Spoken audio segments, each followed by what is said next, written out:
చూడు అన్నా అన్నా అన్నా అన్నా కన్నా సీనన్నా నీకంటే మేము ఉంటామన్నా ఎప్పుడు అన్నా అన్నా అన్నా అన్నా అన్నా కన్నా సీనన్నా చీకటినే చీల్చే జన సూర్యుడు వేసినన్నా చంద్రబాబు పండగ తండ్రి కదిలినవన్నా దీని అభివృద్ధి కొరకు కథం పట్టినవన్నా ప్రజల కంట దండగా ఉంటాము కన్నా సీనన్నా చీకటినే చీల్చే జన సూర్యుడు వేసినన్నా చంద్రబాబు ఈరోజు చంద్రబాబు నాయుడు గారి మీద ఒక ప్రచారం చేస్తా ఉన్నారు. ఆయన అధికారంలోకి వచ్చాడంటే ఈ సంక్షేమ కార్యక్రమాలన్నీ ఆగిపోతాయి, అందుకని మీరు ఈ కార్యక్రమాలు కావాలంటే వైసీపీకి ఓటేయని చెప్తా ఉన్నాడు. నేను మీకు ఒకటే హామీ ఇస్తా ఉన్నాను, సంక్షేమ కార్యక్రమాలు జగన్మోహన్ రెడ్డి పుట్టక ముందే ఈ రాష్ట్రంలో ఉన్నాయి. ఆయన చట్టీలు వేసుకోక ముందే అన్న ఎన్టీఆర్ గారు సంక్షేమ కార్యక్రమాలు ఆరంభించారు. ఆ రోజు ₹2 కిలో బియ్యం కావచ్చు, రేషన్ కార్డు ఇచ్చి ఆ రోజు ఈ పేదలకు ఇళ్ళు కావచ్చు, లేకపోతే పింఛన్లు కావచ్చు, ఇవన్నీ ఆ రోజు అన్న ఎన్టీఆర్ గారు మొదలుపెట్టారు. ₹25 పింఛను, ఇళ్ళు అప్పుడు పెంకుటిళ్ళు, ఇవన్నీ కూడా స్కీమ్ కింద ఇచ్చేవాళ్ళు. ఇట్లాగా సంక్షేమ కార్యక్రమాలకు ఎప్పుడో 1983లోనే నాంది పలికారు.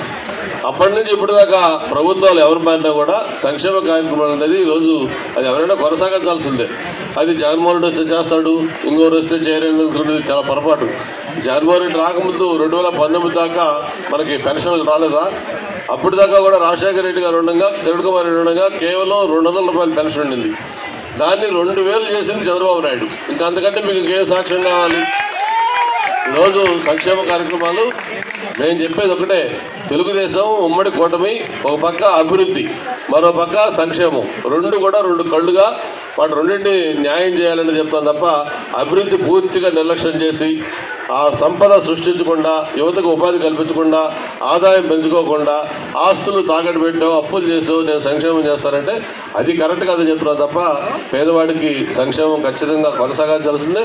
ఈరోజు ఏదైతే జగన్మోహన్ రెడ్డి ఇస్తానన్నాడో దానికంటే మెరుగ్గా, దానికంటే ఇంకా ఎక్కువ మందికి ఈ సంక్షేమ కార్యక్రమాలు అందజేస్తామని కూడా తెలియజేసుకుంటూ, తెలుగుదేశం ఉమ్మడి కూటమి ఒక పక్క అభివృద్ధి, మరో పక్క సంక్షేమం, రెండు కూడా రెండు కళ్ళుగా వాటి రెండింటిని న్యాయం చేయాలని చెప్తాను తప్ప అభివృద్ధి పూర్తిగా నిర్లక్ష్యం చేసి ఆ సంపద సృష్టించకుండా, యువతకు ఉపాధి కల్పించకుండా, ఆదాయం పెంచుకోకుండా, ఆస్తులు తాకట్టు పెట్టో అప్పులు చేసో నేను సంక్షేమం చేస్తానంటే అది కరెక్ట్ కాదని చెప్తున్నాను తప్ప పేదవాడికి సంక్షేమం ఖచ్చితంగా కొనసాగించాల్సిందే.